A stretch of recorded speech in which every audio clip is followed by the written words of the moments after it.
அன்பான வாலிப தம்பி தங்கச்சி எல்லோருக்கும் இயேசு கிறிஸ்துவின் இனிய நாமத்தில் எங்கள் அன்பின் வாழ்த்துக்கள். இந்த வாலிபர் நேரம் நிகழ்ச்சி உங்களுக்கு பிரயோஜனமாக இருக்கும் என்று சொல்லி கர்த்தருக்குள் நம்புகிறோம்.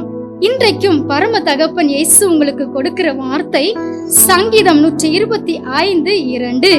பர்வதங்கள் எருசலேமை சுற்றி இருக்குமா போல் கர்த்தர் இது முதல் என்றென்றைக்கும் தம்முடைய ஜனத்தை சுற்றிலும் இருக்கிறார். ஆமென்.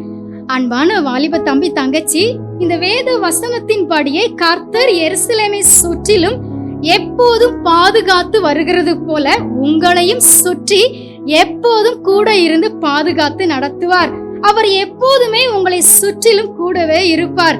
அன்றைக்கு யோபுவையும் அவர் குடும்பத்தையும் சுற்றி வேலி அடைத்து பாதுகாத்தது போல உங்களை மட்டுமல்ல, உங்கள் குடும்பத்தையும் கர்த்தர் வேலி அடைத்து பாதுகாக்க போகிறார். நீங்களும் அவருடைய பிள்ளைகளாய் வாழ்ந்து அந்த ஆசீர்வாதத்தை நிறைவாய் பெற்றுக்கொள்ளுங்கள்.